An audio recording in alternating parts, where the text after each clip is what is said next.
साथियों नमस्कार। कोटावानन क्लासेज में आप सभी का स्वागत है। देखिएगा, आज की सीरीज है। इसमें प्रश्न नंबर 181 है, जो मैंने पिछले वीडियो में भी आप लोगों से पूछा था। इसका आंसर आप सभी ने दिया है और इसका आंसर जो है, बहुत बढ़िया आंसर इसका रहा है। बी ऑप्शन इसका राइट था और बी ऑप्शन के अंदर जो है ए और सी इसका ऑप्शन राइट होगा। तो ये सबसे मेन है, ए और सी। लोक और वेद का अनुसरण करने के कारण मैं परम तत्व से दूर था। सतगुरु के ज्ञान रूपी प्रकाश में मैंने परम तत्व का साक्षात्कार किया। ये दोनों इसके राइट हो जाएंगे। ठीक है। 182 नंबर का प्रश्न है, सहजयान के प्रवर्तक कौन है? सहजयान के प्रवर्तक जो है सरप्पा है साथियों। सहजयान के प्रवर्तक कौन है? सरप्पा है। बौद्ध धर्म की सहजयान अथवा वज्रयान शाखा से संबंधित 84 सिद्धों में प्रथम सिद्ध कवि सरप्पा 8वीं सदी को सहजयान का प्रवर्तक माना जाता है। वेरी इंपॉर्टेंट क्वेश्चन है। सहजयान के प्रवर्तक कौन है? सरप्पा है। बौद्ध धर्म की सहजयान अथवा वज्रयान शाखा से संबंधित जो 84 सिद्ध है, उनमें से प्रथम सिद्ध जो कवि है सरप्पा को माना जाता है। सरप्पा जो है 8वीं सदी के कवि माने गए हैं, को सहजयान का प्रवर्तक माना जाता है। सरप्पा को जो है सरोज वज्र और राहुल भद्र आदि नामों से भी हम सरप्पा को क्या करते हैं, जानते हैं।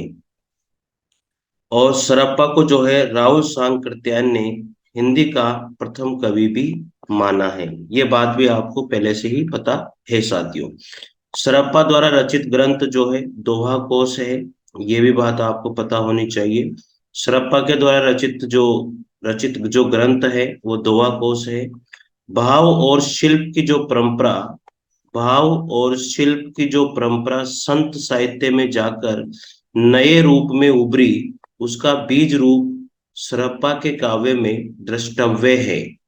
यानी कि जो भाव और शिल्प की जो परंपरा है वो संत साहित्य में जाकर के नए रूप में जो उभरी है, उसका बीज जो है कहाँ हमें प्राप्त होता है? सरप्पा के काव्य में देखा जाता है। सबरपा की जो पुस्तक है वो चर्यापद है। लुहिप्पा, कणप्पा, डोम्बिप्पा और कुकुरिप्पा आदिकाल के अन्य प्रमुख सिद्ध कवि माने जाते हैं। सिद्ध कवियों के पीछे जो सभी के पीछे जो है पा जुड़ता है। ये बात आपको अच्छे से याद होगी। सरप्पा के बाद में लुहिप्पा और उसके बाद में जो है कणप्पा, डोम्बिप्पा, कुकुरिप्पा, ये इनकी सीरीज है साथियों। अगला प्रश्न है, संदेश रासक के जो रचयिता है वो कौन है? संदेश रासक के रचयिता अब्दुल रहमान है। कौन है? अब्दुल रहमान। अपभ्रंश भाषा के समर्थ कवि अब्दुल रहमान ने संदेश रासक नामक हिंदी काव्य ग्रंथ की रचना की। संदेश रासक एक खंड काव्य है। जो संदेश रासक जो है वो एक खंड काव्य है, जिसमें विक्रमपुर की एक वियोगिनी की विरह कथा का वर्णन किया गया है। संदेश रासक एक खंड काव्य है जो अब्दुल रहमान के द्वारा लिखा गया है और जिसके अंतर्गत विक्रमपुर की एक वियोगिनी की विरह कथा का वर्णन किया गया है। आगे है, खड़ी बोली के प्रथम कवि अमीर खुसरो। इनका जो असली नाम है वो अब्दुल हसन था। इनके द्वारा खालिक बारी, गजल, सूकने और ये बहुत सारी रचनाएं इनके द्वारा लिखी गई है, जो पहले हम लोग अमीर खुसरो के बारे में बहुत कुछ पढ़ चुके हैं। 184 नंबर का प्रश्न है, विद्यापति की कौन सी रचना अभी तक संपादित होकर प्रकाशित नहीं हुई है? विद्यापति की जो कीर्ति पताका है, ये रचना अभी तक संपादित होकर के प्रकाशित नहीं हुई है। कौन सी रचना है? कीर्ति पताका। कौन सी रचना है? कीर्ति पताका। साथियों, ये क्वेश्चन तो मैंने भी अभी तक पढ़ा नहीं था और ये question very very important question है। हम लोग अलग तरह के पढ़ते हैं, लेकिन यहाँ पर कुछ अलग तरीके से पूछा गया है। ठीक है। तो विद्यापति के बारे में हम लोगों ने ऊपर बहुत कुछ पढ़ लिया है। कीर्ति पताका अभी तक संपादित होकर प्रकाशित नहीं हो सकी। हिंदी साहित्य के आदिकाल के श्रृंगारिक कवि मैथिल कोकिल भी इनको जाना जाता है, कवि शेखर हम इनको कहते हैं, अभिनव जयदेव भी इनको कहते हैं, आदि उपनाम इनके हैं। विद्यापति ने कीर्तिलता कीर्तिपता का पदावली नामक काव्य ग्रंथों की रचना करी। कीर्तिलता और कीर्तिपता का जो रचना है वो अवध भाषा में लिखी गई थी। ये इन्होंने जो है कीर्ति सिंह एवं शिव सिंह की वीरता का वर्णन इन्होंने इसमें किया है, और ये कीर्ति सिंह और शिव सिंह के आश्रयदाता, आश्रय कवि माने जाते हैं। आत्मबोध किसकी रचना है? आत्मबोध जो है वो गोरखनाथ की रचना है, पहले हम लोगों ने पढ़ी है गोरखनाथ की रचनाएं कौन कौन सी हैं। तो आत्मबोध जो रचना है वो गोरखनाथ की है। देखिए क्वेश्चन सारे रिपीट हो रहे हैं। आत्मबोध नामक ग्रंथ की रचना नाथ संप्रदाय के प्रवर्तक गुरु गोरखनाथ ने की है। गोरखनाथ की जो अन्य रचनाओं में गुरु महिमा, इंद्रिय निग्रह, प्राण साधना, वैराग्य, कुंडलिनी, जागरण और शून्य समाधि, ये इनकी प्रमुख रचनाएं हैं। तो गोरखनाथ की कौन कौन सी रचनाएं हैं? गुरु महिमा, इंद्रिय निग्रह, प्राण साधना, वैराग्य, कुंडलिनी, जागरण और शून्य समाधि, ये और भी इनकी गोरखनाथ की रचनाएं रही है। लेकिन आत्मबोध जो है इनकी प्रसिद्ध रचना थी, किसकी? गोरखनाथ की। पीताम्बर दत्त बड़तवाल ने गोरखनाथ की रचनाओं का संकलन गोरखवाणी में किया था। जो गोरखनाथ की रचनाएं हैं उनका संकलन जो है पीताम्बर दत्त बड़तवाल के द्वारा गोरखवाणी में किया गया था साथियों। 186 नंबर का प्रश्न है, माधव अम परिणाम निराशा। माधव अम परिणाम निराशा, ये काव्य पंक्ति किस कवि की है? ये काव्य पंक्ति विद्यापति की है, बहुत फेमस कवि है। तो ये काव्य आदिकालीन कवि हैं। तो माधव अम परिणाम निराशा, तो ये काव्य पंक्ति विद्यापति की है, आदिकालीन कवि है। विद्यापति बिहार प्रांत के दरभंगा जिले के विपसी नामक गांव के निवासी थे।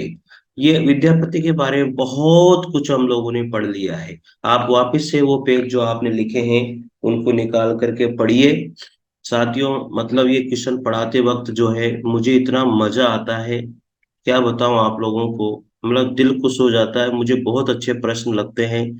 और जब मुझे दिल से मैं इन लोगों आप लोगों को इन क्वेश्चनों को कराता हूँ, और शायद आप भी जब पढ़ते होंगे इन प्रश्नों को ऐसा लगता होगा शायद यार इन्हीं में से आएंगे। तो एक बार जरूर कमेंट करके बताइएगा। ठीक है। तो विद्यापति जो है बिहार प्रांत के दरभंगा जिले के विपसी नामक गांव के निवासी थे। इनके गुरु का नाम पंडित हरि मिश्र था। इनके द्वारा रचित ग्रंथ है कीर्तिलता कीर्तिपता का, जो इन्होंने अवध भाषा में लिखा। पदावली इन्होंने मैथिली भाषा में लिखी। और बच्चन सिंह ने जो है इन्हें जातीय कवि कहा है। विद्यापति को जातीय कवि किसके द्वारा कहा गया है? बच्चन सिंह के द्वारा कहा गया है। 187 नंबर का प्रश्न है, बोध गान और दोहा के संपादक किसको माना गया है? बोध गान और दोहा के जो संपादक है वो किसको माना गया है साथियों? तो बोध गान और दोहा के संपादक जो है हर प्रसाद शास्त्री को माना गया है। डी ऑप्शन इसमें राइट हो जाएगा। किसको माना गया है? हर प्रसाद शास्त्री को माना गया है। प्रबोध चंद्र बागची के द्वारा क्या लिखा गया? दोहा कोश लिखा गया। और राहुल सांकृत्यायन ने जो है हिंदी काव्यधारा लिखी है। राहुल सांकृत्यायन ने हिंदी काव्यधारा को लिखा है। ठीक है। 188 नंबर का प्रश्न है, सिद्ध कवियों द्वारा प्रयुक्त भाषा को क्या कहा जाता है? संध्या कहा जाता है। यहाँ स से स मैच कर लो, सिद्ध में भी स आ रहा है और संध्या में भी पहले स आ रहा है, तो इस तरह से याद हो जाएगी। सिद्ध कवियों द्वारा प्रयुक्त भाषा को हम लोग संध्या भाषा भी कहते हैं। बौद्ध धर्म की वज्रयान या सहजयान शाखा के प्रचार करने वाले सिद्ध कवियों को संध्या भाषा शैली का प्रयोग अपनी रचनाओं में किया। संध्या भाषा वस्तुतः अंतः साधनात्मक अनुभूतियों का संकेत करने वाली भाषा है, इसलिए ये अर्थ खुलने पर ही समझ में आती है। इसी भाषा का प्रयोग नाथ योगियों ने भी किया है। कबीर आदि संतों की इस भाषा शैली को उलट भाषी कहा जाता है। राहुल सांकृत्यायन ने 84 सिद्ध कवियों में सरप्पा को हिंदी का प्रथम कवि माना है। सरप्पा कृत दोहा कोश तथा सबरपा कृत चर्या पद सिद्ध साहित्य की प्रमुख रचनाएं मानी जाती है। साथियों दोहा को सरप्पा ने लिखा और चर्या पद जो है सबरपा के द्वारा लिखी गई रचना है जो प्रमुख है। अगला प्रश्न है 189 वाला, निम्नलिखित में से किस रासो काव्य का मूल वर्ण विषय वीर रस न होकर के श्रृंगार रस है। साथियों ये प्रश्न मैंने अनेक बार पढ़ा है। ये क्वेश्चन को ऐसे भी पूछ लेता है, और ये क्वेश्चन को देखो कैसे पूछता है। बिसल देव रासो एक किस प्रकार का ग्रंथ है, ऐसे पूछ लेता है वो। श्रृंगार रस, वीर रस, तो पहला ऑप्शन वीर रस देता है वो, तो वहां पर गलत हो जाता है। तो आप याद रखिएगा, जो बीसल देव रासो है वो एक श्रृंगार रस वाला रासो ग्रंथ है, इसको आप याद रखिएगा। बाकी सब वीर रस में आते हैं। तो बीसल देव रासो एक श्रृंगार रस ग्रंथ माना जाता है, याद रखिएगा। जुकाम हो रही है साथियों बहुत भयंकर तरीके से। नरपति नाल कृत जो बीसल देव रासो है वो मूलतः एक मुक्तक गेय काव्य है, ये याद रखिएगा। बिसल देव रासो एक श्रृंगार रस प्रधान ग्रंथ है और नरपति नाल के द्वारा लिखा गया है, और ये एक मुक्तक गेय काव्य है। बिसलदेव रासो आदिकालीन रासो काव्य परंपरा का सारंग श्रृंगारिक रचना है। इसमें बोझ परमार की पुत्री राजमती एवं राजा बिसलदेव तृतीय के विवाह का वर्णन, वियोग और पुनर्मिलन की कथा सरस शैली में प्रस्तुत की गई है। आदिकालीन रचना बिसलदेव रासो की श्रृंगार परंपरा जो है विद्यापति और भक्ति काल के प्रेमाख्यान काव्य में होते हुए रीति काल के श्रृंगार काव्य के रूप में चरम विकसित हुई है। देखिएगा अगला प्रश्न, वेरी वेरी इंपॉर्टेंट प्रश्न है। आलाखंड का दूसरा नाम यहाँ पर क्या है। आलाखंड का दूसरा नाम साथियों यहाँ पर क्या है, वो आप लोगों को इसका आंसर कमेंट बॉक्स में देना है। आलाखंड के नाम से यहाँ पर किसको जाना जाता है। परमार रासो को, बिसल देव रासो को, खुमार रासो को, और या फिर हमीर रासो को जाना जाता है। आलाखंड के नाम से किसको जाना जाता है, इन चारों में से आप लोगों को इसका आंसर बताना है साथियों कमेंट बॉक्स में। साथियों जरूर शेयर करें, लाइक कीजिए, और ज्यादा से ज्यादा जो है इन क्वेश्चनों को पढ़िए, और नोट्स जहां पर आप बना रहे होंगे शायद अब आपको ऐसा लग रहा होगा कि अब तो क्वेश्चन रिपीट ही हो रहे हैं। ठीक है ना साथियों, मिलते हैं अगले वीडियो के साथ, तब तक के लिए जय हिंद जय भारत, थैंक यू।